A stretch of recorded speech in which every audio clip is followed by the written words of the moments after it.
Is there really a best diet? In this year's edition of U.S. News and World Report's Best Diet Ratings, a panel of experts, including me, evaluated 38 eating patterns for health, disease prevention, and well-being. There's no one-size-fits-all, it turns out, but some diets do truly stand out. Today we're going to talk about what makes a diet the best. We experience 1,000 waking minutes on average every day. How are you spending yours? I'm Dr. Wendy Bazilian, and you're listening to 1,000 Waking Minutes. I can't wait to connect with you here with practical ways to eat well, move daily, and be healthy, to optimize every waking minute you live for a happier, healthier life. Thank you for sharing some of your waking minutes with me today. Let's get started.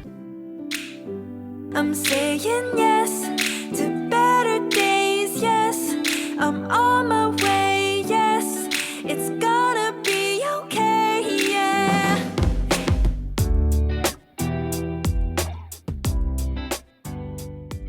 Hi, everyone, and welcome back to 1,000 Waking Minutes. I'm Dr. Wendy Bazilian, your host, and today we're diving into a topic that's making headlines, diets, but not in the way that you might think. We're not talking about the quick fixes or trendy fads, and I'm happy to do some of that in future episodes. Today, we're talking about the true meaning of diet, the patterns of eating that are designed to nourish our body, support our health, and reduce the risk of disease, and the ones that are all backed by science. And this year, I'm especially excited to share that I was part of the expert panel for the U.S. News and World Report's 2025 Best Diet Ratings. Now, you may wonder, why should I trust these ratings? And that's an important thing to question for sure. I always say, put on your skepticism hat when you're evaluating yourself, whether to trust the headlines. First and foremost, I want you to notice that I'm going to be talking about ratings and not rankings here.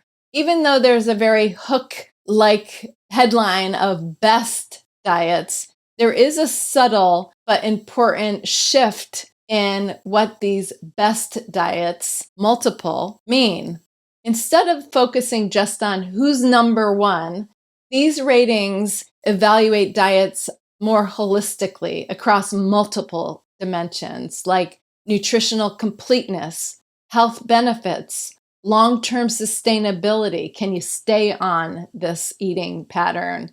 And real-world effectiveness. They span across multitudes of conditions that are very real and relevant today for us as a population, like heart health and gut health, like menopause support, and also, yes, weight management. So to build on this and to share a little bit of background, U.S. News and World Report gathered insights from 69 nationally recognized experts in the field of nutrition and obesity, food psychology, disease management, weight management, and they partnered with the Harris Poll, known for being grounded and methodologically sound in how they develop survey tools. And they put them out to those experts that they vetted and invited who are current and active in the field to analyze 38 different diets across 21 categories. So today I'm going to be a bit of a Dorothy of sorts in The Wizard of Oz by pulling back the curtain a bit to show you what's sort of really behind and what goes into these best diet ratings. And I'm also going to use a diet you've probably heard of, the Mediterranean diet in particular, as an example, not just because it's a top performer this year in the 2025 best diet, but because it's so versatile and sustainable and something I've been talking about and teaching about for decades. So that's the level of detail and scientific rigor behind the process. There's much more we could go into, but I'll keep it sort of light. But it's also why it's trusted by millions of people who are looking to make informed choices. It's your choice, remember, and there's no one size fits all. I guess I just bottom lined it for us. No one size fits all, but looking for informed choices, you can find them within this report. The press release sort of details it. It's been all over the newswire. for the last week or so, and I'm excited to share a little bit more with you on it today from my perspective and how it fits into our 1,000 waking minutes and the choices we make each day and who to trust and how to figure out what fits our lifestyles. So let me set the stage a little bit more here. As I mentioned, there were 69 panelists, medical doctors, registered dietitian colleagues of mine, nutritional epidemiologists, some chefs that work in the field, and weight loss researchers as well. And what we did is we analyzed these 38 diets across 21 categories with a number of ratings and scales, as well as some subjective professional input, so room to write our thoughts about them.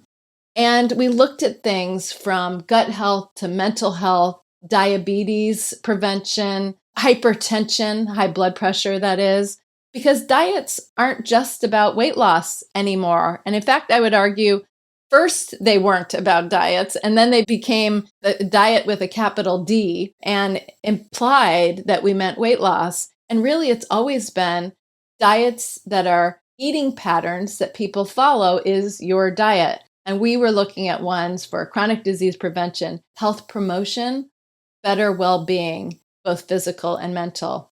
So I have to tell you this quick story. I love to tell little stories because it really got me thinking about what it means to evaluate something and why I wanted to sort of take this tack today on an episode with you. The other day, my 5-year-old overheard me talking about being part of this panel, and I was trying to explain it a little bit to her. And mid-sentence, she asked me, "Mom, what does evaluating mean?" And she was looking for a definition on the word. And I smiled because it's such a simple question, but it really is sort of a big concept. And I told her, and this was right at the forefront and super important, I hope that you recognize this as well, that evaluating something when I'm asked to be an expert on a panel, among others, it's not about my personal opinion. It's not about what I like personally, even if on the sidelines I may like or follow something myself. But it really is more about what I've done and completed years of education on, certification on, my master's degree, my doctoral education, my continuing education, as well as professional experience based on this and what I know. So it's really about using knowledge and tools to look critically at what's evidence-based, what's realistic within real-life eating scenarios, and what's versatile enough to be applied to different people and even individualized as needed. So I boiled that down. It was a great question for my daughter. And I determined it's sort of part detective scientist, part real life practitioner and educator. And then after all that, I do have personal opinions. I do have things I like myself. But really, when I'm working professionally, I'm working for and with the people I'm working for and with. That would be you or my client or the community. And what the science says that allows us then to register where these diets sift out. Really, again, it's about nutrition. Does it fuel the body well? And what do we know about that? Is it accessible? Can people actually follow this dietary eating style in their everyday lives? Is it sustainable? And while I will talk a lot about sustainability in terms of our environment, our planet, our people, our health, this is really about, is it sustainable? Is it something you can follow for months or even years? And for me, this is an important one, and this is a professional bias I will share. Is it pleasurable? So there wasn't a lot of opportunity for me to evaluate within the rating system and the scores whether it's pleasurable, but I do keep that in the back of my mind. And I did share a few comments about that because, can these diets allow you to enjoy the food, dine with others? Because research actually does support that enjoying meals with others is part of long-term success too. So among the 38 diets each of us evaluated, and it was a very long survey, you really had to sit down, commit quiet time to it. It was part of my professional day. in this well-designed survey instrument, you might be wondering, did one diet stand out?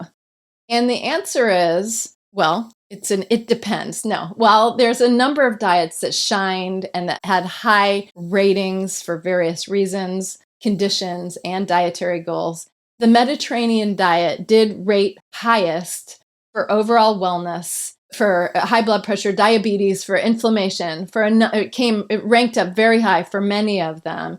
And honestly, it's really no surprise. It's a diet, as I mentioned, I've written about extensively. I even adapted this into what I call the CalMed for California diet approach, a California-inspired spin that celebrates our incredible produce and flavors that we have right here at home. So when we think about it, the Mediterranean diet, on the one hand, you've heard about it. On the other, and hopefully it does conjure this up a little bit, it conjures up this image of the crystal blue sapphire seas, the vineyards on the rolling hills, maybe the coastal cafes, maybe the scenery. And that's amazing for a tourist or as a foreigner. But for some people, I've found it feels a little too romantic to fit into everyday life. Like, that's nice, but how does it fit into my life? The truth is, though, it's not about where you live or having sometimes the exact ingredients, even though some foods really have shined in the research, but it really is about how you eat, and it is about a lifestyle. So here's a fun fact for you that may bring the Mediterranean diet home. California, where I've now lived for the past 30 years, which surprises me because, well, it just surprises me that time flies and time goes by in such a marching fashion at times. But California is considered one of the 5 Mediterranean ecosystems in the world. It is one of the Mediterranean ecosystems. That is alongside Chile, southwestern and southern Australia, the Cape region of South Africa, and of course, the Mediterranean basin, which is enormous. In fact, there's a slide in a PowerPoint presentation I used to give at Golden Door. It was 2010, I can remember, maybe even earlier than that, where I showed sort of one of those old school maps and I sort of painted the region across from certain areas of California, from Napa Valley down to the Central Valley, right across. And it really, really overlaps and intersects the Mediterranean basin. And then you go to the Southern Hemisphere and you see the same. These share in common climate patterns, warm, dry summers, mild, wet winters, and it creates perfect conditions for diverse agriculture, for herbs to grow, for grains to grow, and for healthy oil sources. These are all foundational to that Mediterranean style of eating.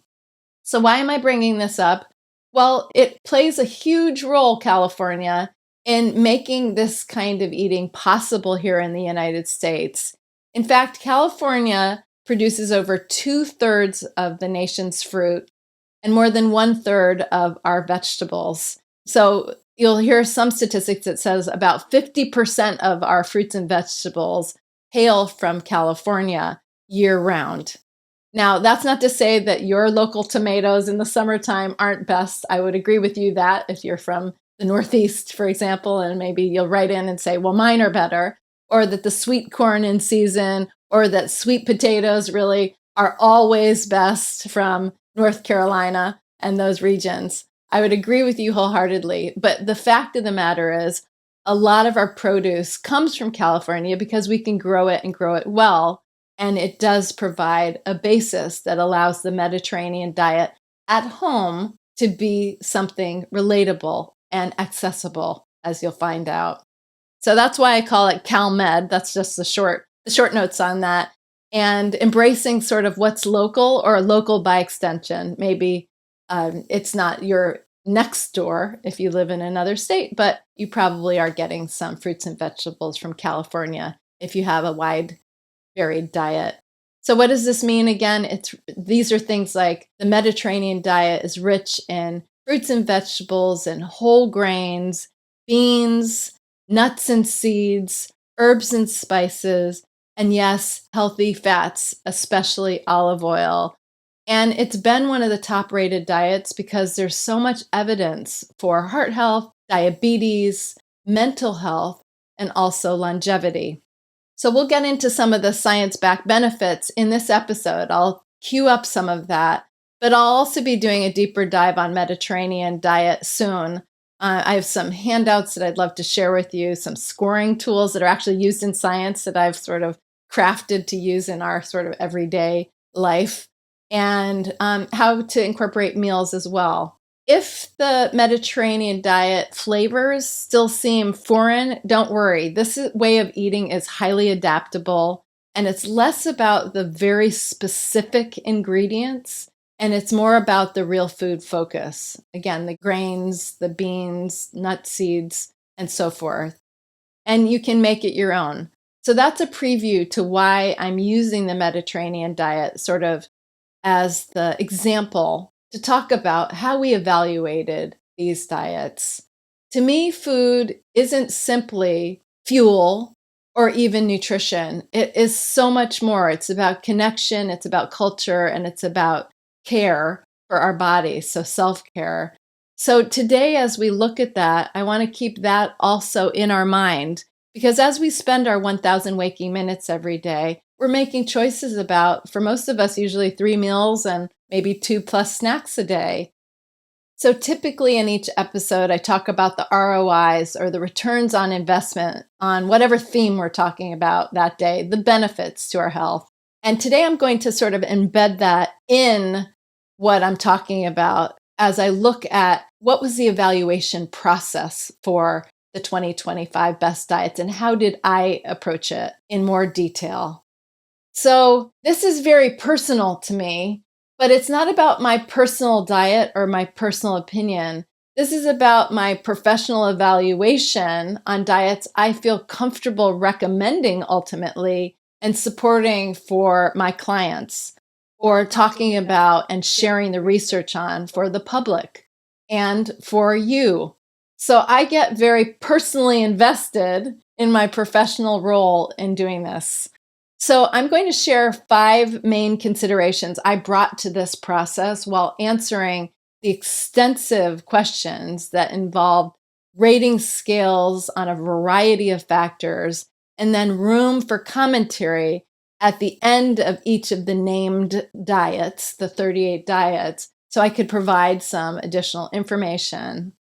So first, and always primary, is the diet evidence-based?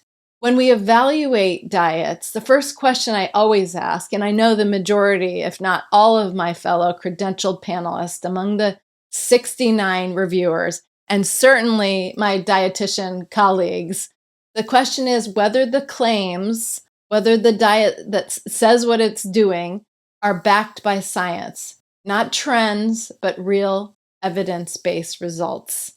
So we start with the evidence, and for the Mediterranean diet, as our example, it's compelling. The Mediterranean diet is such a great example because it's one of the most studied diets worldwide, and the research has shown its ability to reduce heart disease risk, diabetes risk, support brain health, reduce the risk of mortality, improve longevity, and reduce many risk factors associated with diseases of aging. Again, we're not talking about trends here. We're talking about research, peer-reviewed papers. We're talking about clinical trials, cohort studies, meta-analyses, long-term studies. And they've shown that people on a Mediterranean diet, following a Mediterranean diet, can experience up to a 30% reduced risk of heart disease. Several studies have shown protection for brain health, like improving memory and cognition and reducing the risk of dementia. Studies have shown that there's support for blood sugar regulation with the Mediterranean diet, and diabetes risk reduction, and reduction of inflammation, and many more. There's global adaptability of the Mediterranean diet, so it can become sustainable, whether you're in Greece or Spain or the other cities that surround the Mediterranean basin, or California, or anywhere else. But it's not just about the numbers, it's about the how of the Mediterranean diet. olive oil, nuts and seeds, vegetables, and yes, sharing meals with others, savoring flavors, enjoying moderate wine if you choose to consume it. They're all part of the bigger picture that makes this diet real and sustainable. But that's what we mean by evidence-based, is it's really go to the peer review. What do the papers say? What do the scientists say? Taking the science and then applying it to real life sustainable ways of eating. The next consideration, and next I ask, is it adaptable? And I've already sort of alluded to that in a few ways. But when I or other people trained to evaluate science and these diets, and my fellow dietitians I know, adaptability is a big one. And why is that? Because even the healthiest diet won't work if it doesn't fit a real life scenario, your needs, your preferences. So I ask, and again, I look to the research for this, as well as practical behavioral and nutrition knowledge as well. Can this diet be customized for specific goals? So for helping manage things like high blood pressure or IBS or menopause symptoms, or even just busy schedules. So if we use the Mediterranean diet again as that example, it's versatile by design. It's more of a pattern of eating than a rigid plan. So I look for specific goals. Can it be adjusted for conditions like high blood pressure, hypertension? Well, yes, you could increase the foods rich in potassium. You can reduce sodium intake. Can it be adjusted for IBS? Why, yes, you can focus on low FODMAP versions of Mediterranean staples. You can look at adjustments that are made. For menopause, can it work? Is it adaptable?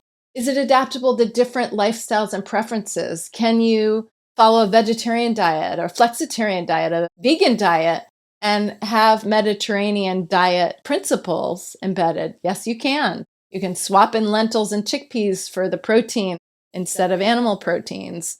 Can you adapt it also to cultural tastes? And does it work for busy schedules? That's a big part for adaptability. Can we do these foods? Can we create these foods? And yes, you can do meal prepping. You can prep grains in advance. You can roast sheet pans of vegetables. You can have beans like hummus ready, and some vegetables cut up and ready to dip. So that's what I mean when we talk about adaptability. It's not about one size fits all. It really is about flexibility, and the Mediterranean diet really has that. So it's a good example. It's about eating the food you love in a balanced way. Next consideration, is it sustainable? And while I want to talk about sustainability again for people and planet and our agricultural system and our foodstuffs, I really mean here, is it something that you can follow and continue to follow? Is it something you can adhere to and enjoy? When we evaluate diet, sustainability was a critical question. Why? Because a diet can have all the health benefits in the world, but if you can't stick with it over time, it's not going to work in the long run. And the Mediterranean diet actually is one of the few diets that's been so praised for being realistic and sustainable, not just because of the food it includes, but because of how people live with it. It's really the Mediterranean lifestyle as much as the Mediterranean diet. So what makes it sustainable? I think about things like, is it practical and flexible? And I mentioned a few of those before, but you can make many meals from the foods that form the base of the Mediterranean diet. Grains and vegetables and beans and olive oil. You don't have to cut out entire food groups, for example, and you can be flexible. What makes it sustainable? Enjoyment matters, so I consider that. The Mediterranean lifestyle, as much as a diet, is sort of about savoring meals, eating with others, eating seasonally as possible. And it often talks about and includes wine consumption as part of the social and cultural tradition. Again, if it fits into your eating preference. So I'm not making it about you today. It is not something to start wine or alcohol because the diet often includes it. It is something that has been shown to be part of a traditional Mediterranean diet approach. And for those who imbibe in moderation in the company of others, it's shown to be part of that. So studies have shown that enjoyment makes a difference, that it makes healthy habits easier to hold on to. And what also makes it sustainable is it really focuses on whole foods and not fads. So unlike restrictive diets that cut out things or have very specific prescriptive rules, this dietary approach prioritizes real foods. And it feels like I'm selling you onto the Mediterranean diet, but really, this is part of the evaluation process, what goes into thinking about the questions as you go on the ratings and as you look at the science. So, the next ROI, I'm going to say the return on investment, or the thing that I look at when evaluating these diets and consider is, does it promote real food? This is big for me. And more research is coming out about the super ultra processed food. I mean, let's face it, packaged food or processed food in general is not the problem. But the further we get away from the whole food ingredient, we're seeing more and more research start to stack up that there may be detrimental health effects. So, does the diet promote real food? Well, diets that heavily rely on ultra processed products or expensive powders or supplements, they can grab attention for now, but they often not only fail in the long run, but they're starting to show up in the research that have detrimental effects. When we focus on diets that emphasize the real foods, the nutrient dense foods, we start to see how the science aligns. And the Mediterranean diet is quite obvious. It's a real food champion of sorts. One of the reasons that it continues to have such high ratings and therefore sort of stack up in the rankings and top best diet for overall wellness is because of that focus on real food. While fresh is sort of maybe best, or fresh is the mantra, or fresh is something that people aspire to, this isn't just about fresh, it's about whole foods. So it could be frozen food, which are high in nutrient density. It can be jarred and canned foods. It can be preserved foods. It can be foods as long as they're whole at the center of the plate. That's what the research has shown. And so this can be personalized. And it can also be personalized to your culture and your heritage and your preferences. So if someone, you don't have to have pasta fajoule in order to be on the Mediterranean diet. You can have corn tortillas and black beans, or you can have cilantro and lime instead of oregano and lemon. And there's a lot of overlay and overlap across cultures. So the Mediterranean diet has allowed us to study that eating style and therefore get good science, but we can apply it by association in other ways that make it adaptable again. So real foods, why they matter, because the nutrients in them, the matrix of nutrients, they tend to have less additives, less added sugar, less preservatives in them. And typically they have other things built into that nutrient matrix that lends itself towards satisfaction and not deprivation. It may be fiber, it may be flavor, it may be color, it may be how many chews you get when you're eating it, maybe a combination likely of all of the above. So remember, this is about real foods, but you can personalize it to suit your tastes. And finally, in my evaluation of the diet, this is where some of my more professional subjective comments come in the space where I could detail a few comments. Does the diet allow for enjoyment and engagement in real life? Does it fit within a real lifestyle that promotes wellness and vitality and community? Because for me, let's be honest, if a diet feels like a chore, regardless of if there's evidence to back it, it's probably not going to last, or it might make it difficult to be social. And I'll talk about that more on a future episode, because there are some diets out there that really work for individuals on a short-term basis, but it makes them very challenged to sort of operate in the real world. And eventually, we usually have to make some adaptations on what's going to work so that they can sort of re-enter the world as they enjoy it, because community and our family and dining with others is so critically important. So one of the things that I would imagine we looked at as evaluators are whether the diets leave room for enjoyment. Not just the flavors and variety of food, that's super important, but also in the experience of eating. And the Mediterranean diet stands out here too. because it's not just what you eat, but it's about how you eat. And in the case of the Mediterranean diet, unlike some of the other really top tier diets that we looked at, this is one where there's some science on this because it is that lifestyle I talked about. So the Mediterranean diet encourages savoring flavors. So it's very high in certain spices and herbs and olive oil. And they make simple ingredients really feel sort of special. Sharing meals with others is a tenet. It's like front and center. It's almost like a nutrient or a food in the ingredients on what makes a Mediterranean diet. So gathering with friends, eating with family, and then sort of a mindfulness notion, a nod to that, like enjoying the moment. So eating slowly or appreciating texture. Some of the cuisine sort of begs that in the Mediterranean, traditional Mediterranean diet.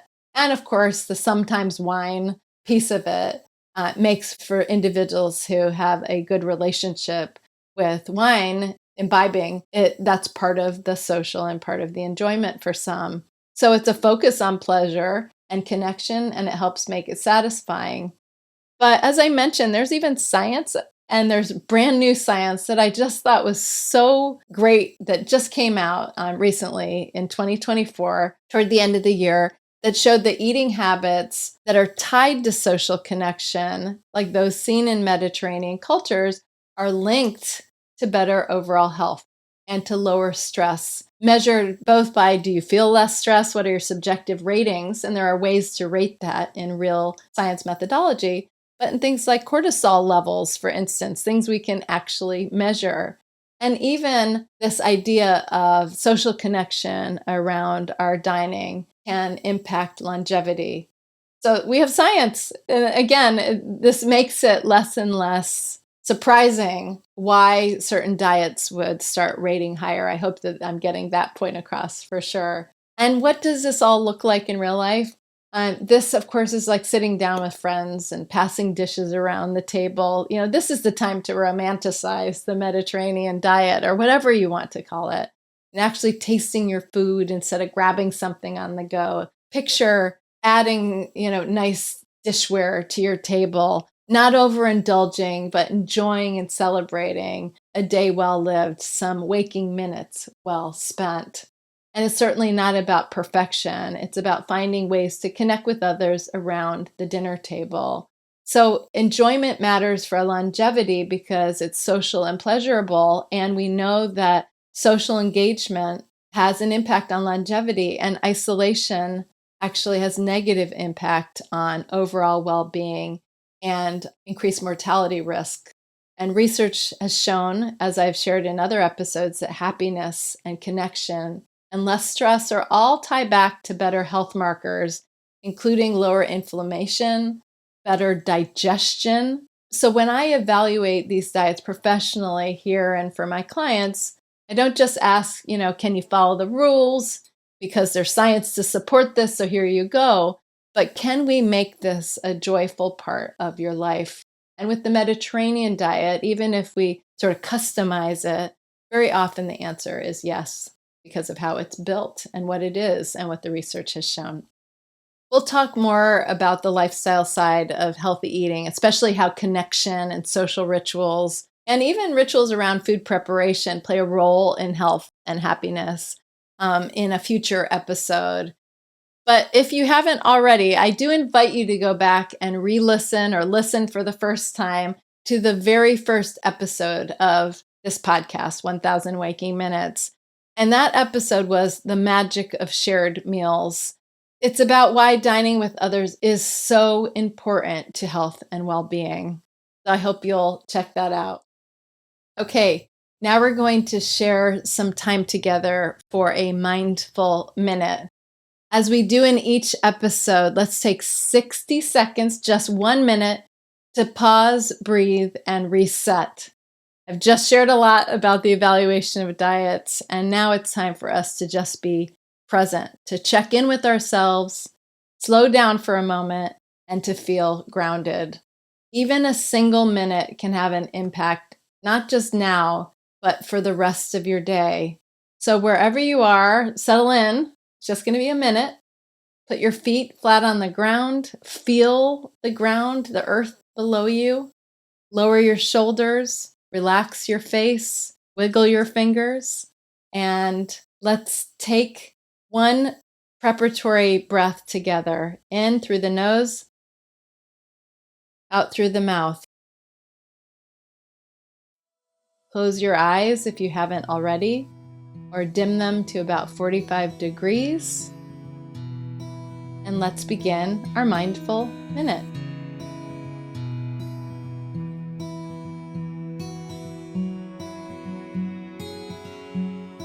Inhale deeply.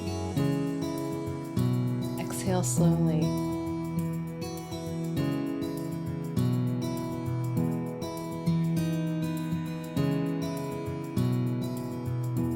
Let your breath settle into its natural rhythm.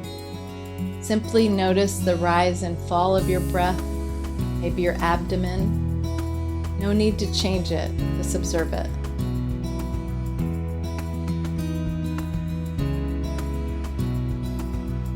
As you continue, maybe bring a water source like a beautiful lake or ocean to mind.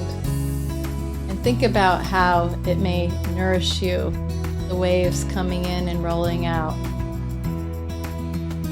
Hold on to the thought of a nourished body and mind. Last breath. And there you have it. That's our mindful minute. Let's take one more deep breath in together through the nose. Exhale through the mouth. Let it energize you. Notice that you can release some of the things that maybe you were carrying with you. Notice how you feel, maybe more calm or centered, or maybe just refreshed. It's amazing what 1 minute dedicated to being here, being centered and quiet, what that can do. Thank you for sharing a mindful minute with me. So now that we've talked about the best diet ratings, how they're evaluated, what makes them effective, how I went into that process, and how the Mediterranean diet continues to stand out, let's get into a little bit of the how. What we know that most of these top-rated diets have one thing in common, and that's plants, plants, and more plants. The evidence keeps stacking up for plant-focused eating, not a vegetarian diet per se, but putting plants front and center on the plate. Plant-based eating has been linked to better gut health, lower inflammation, heart health, diabetes, and longevity. But here's the thing, knowing what to do with that information is the next step. Making it doable and practical is key. So let's focus on a few practical tips. And number one, I want you to focus on fiber, the plant powerhouse that is fiber, because this is a star in many of these diets that we rated. And if you can believe this, and I've said this before and I'll say it again, more than 93% of Americans aren't getting enough fiber. I didn't say that upside down. More than 93% aren't getting it. Sometimes I want to say are getting it because I like to celebrate what we're good at. Almost 5% of us are succeeding. So yay you if you're getting your fiber needs met. Most of us aren't. So how do we make this happen? I like simple steps. One thing I'll always say is have a fruit and or a vegetable at every meal. Start focusing on that. It can be fresh, it can be frozen, it can be in tins and cans and jars or preserved and dry. You name it, there's lots of ways to get there. Have a soup or salad every day or a soup and salad meal. Think about swapping in whole grains, which are plant-based. Eat more herbs and spices. Have more beans, seeds, and nuts. Why does this work? Because these are ways to get more fiber that support our digestion, our heart health, our gut microbiome, and they also help us feel more full and satisfied as well. Number 2 practical tip is build healthy fats into your day. The top ranked and rated diets, including the Mediterranean diet, emphasize fat, the healthy fats, and for a good reason. They're not just for fuel. They help us absorb nutrients, certain key vitamins, and also phytochemicals.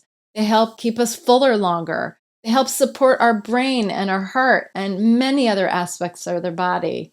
So how do we do that? Well, we drizzle our olive oil over our roasted vegetables. We use our seed oils, the good kind like chia oil, on different drizzles and applications. We snack on nuts and seeds like walnuts and pistachios and almonds and pumpkin seeds and chia seeds.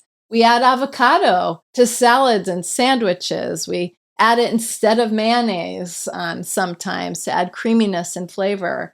Fats are calorie dense, of course. A little goes a long way, but they give you tons of mouthfeel, quality, good flavor, all the good stuff. So focusing on healthy fats. Tip number 3 to bring these the best diets concept to the front for making it individualized and customized is plan ahead for success. Let's face it, in our reality today, convenience matters. So many of the top diets work not just because they're healthy or they're flashy or they've got cool rules going with them, but really because they're flexible and realistic. You can prep and plan a lot without having to overhaul your whole life. So spending 10 extra minutes mapping out your meals for the week with soups and salads and sheet pan dinners and a pasta dish can work. You can prep some ingredients in advance, like washing greens or chopping vegetables or cooking a big pot of grains using your slow cooker or your Instant Pot. And you can keep really good staples in your pantry. You can use dried beans and soak them, but you can use canned beans perfectly well as well. You can use frozen vegetables. You can use nuts. They're all convenient and they're pantry staples. So it works because planning can help you stick with your diet when life gets busy. And the diets that rated the highest, many of them you can do that with, which is key. Tip number 4 out of 5 tips today is eating together. I already mentioned this before, but connection really counts. So one thing the Mediterranean diet really has going for it, it's not just about the food, it's about how we eat and the lifestyle. So dining with others, regardless of which of the diets you may find within the U.S. News and World Report Best Diets report, think about that, making the connection with others. You can build that aspect into any of the dietary patterns, the DASH diet, the MIND diet, even if they aren't inherently there. Because dining with others makes life more enjoyable, make dining more enjoyable, and they've shown to have real proven health benefits. This can also help with portion control. It can help with mindful eating. It can help with how we engage with food. So family style meals, planning potlucks or NBD dinners, I call them, no big deal dinners, where you can invite someone in to join you, and trying to sit down at the table for at least a few meals with your family, even when the schedule gets packed. And last but not least for today, tip 5 is evaluating diets with common sense. So it's not just what I say goes if you're working with me. I always encourage individuals who work with me or are in audiences, and hopefully you, to always have a few hats on. One is your common sense hat. One is your skeptic's hat. One is your personal hat. You have to be your own evaluator. Hopefully I gave you some tips and clues on how we looked at these so you can feel, oh, well, I can start there. I trust the process, I hope, going into these and taking a look at the best diets. And then you need to evaluate. So look for diets that are evidence-based or that map out across different news stories. And when you hear things again and again coming out in the science, they become more believable, hopefully. Ask yourself also, can I see myself doing this long term? Start at the very beginning thinking about that. Don't think of all the things you have to do to get there, but think like, does this, pass my own gut check literally on, does it sound appealing? Do I already see foods that I could include? Don't ignore your cultural preferences to say, I'm going to try that diet. In fact, embrace them and ask, do these diets have room for that? These flavors, these ingredients, this way that fits my life? And it should say yes, yes, yes. It should tick most of the boxes there. You might have to make a few tweaks if you really want to go toward a particular goal for a health condition or a symptom you're managing, but it should really fit you. And why this is the case, and why I really encourage you to be a strong advocate, and I'm here to support you and to evaluate on your own, is because nutrition isn't one size fits all. And that's the great news. And I think that that's something that this report this year in particular, really showcases. It's really about the best diets for different conditions. And I think that that's really exciting. So what works for someone else may not work for you, and that's totally okay. The goal is to find what's sustainable, enjoyable, and effective for your goals. So there you have it. Those are my 5 ways to make this healthy eating work for you, based in the evaluation that came from the 2025 Best Diets report. I'm hopefully keeping it practical, flexible, and enjoyable. So as a wrap up for today and to recap, we explored the 2025 Best Diets ratings, what goes into evaluating diets, particularly sort of my focus, and hopefully you saw how the Harris poll put that together. It brought the 69 different experts across various fields, and then what makes them sustainable, adaptable, and effective once the evidence is established. We spotlighted the Mediterranean diet that really emphasizes plants. It emphasizes good cardiovascular health and enjoyment. And we talked about how diets are way more than just weight loss. I hope that that's a real take home, that you understood. Diet is not a bad word. It's never been a bad word to me. It's really just how you eat. I always want to know, what's your diet? You might give me a name, but really it is insert your name diet. And that's just the way you eat.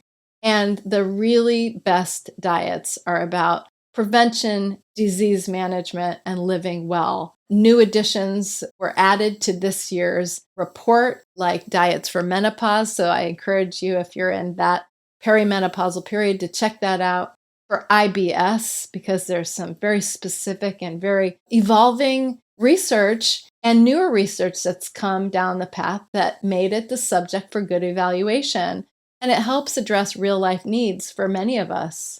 I also shared some practical ways to bring these principles home, like focusing on plants, making it convenient, so in how you plan for your lifestyle, and hopefully making mealtime feel more enjoyable and sustainable, fitting your needs.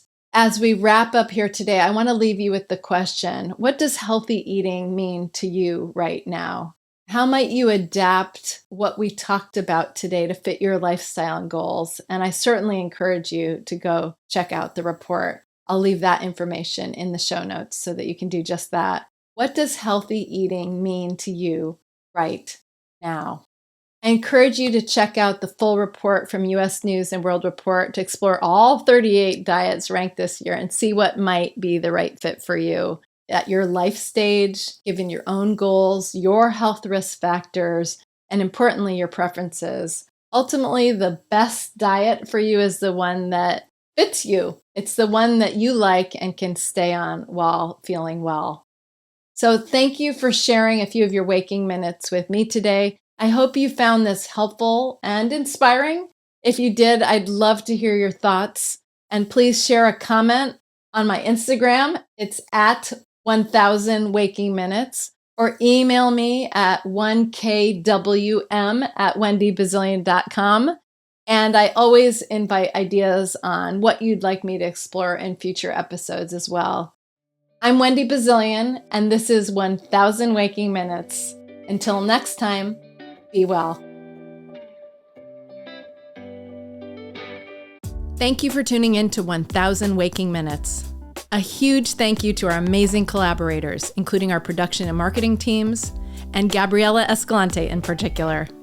To the ultra-talented Beza for my theme music, my lifelong friend and artist, Pearl Price Photography and Design, to Daniel Ballantyne, Jen Nguyen, Joanna Powell, and of course my family, and everyone working tirelessly behind the scenes. And to you, our valued listeners, I so appreciate your support. If you enjoyed today's episode, please consider leaving a comment, writing a review, and giving 1000 Waking Minutes, that's us, a 5-star rating. And please hit subscribe on Apple Podcasts, Spotify, or wherever you enjoy your podcasts. Please follow and stay connected at wendybazilian.com. And don't forget to share with your friends. Your support helps us grow and bring you more great content. Until next time, find some simple opportunities to optimize those 1,000 waking minutes each day.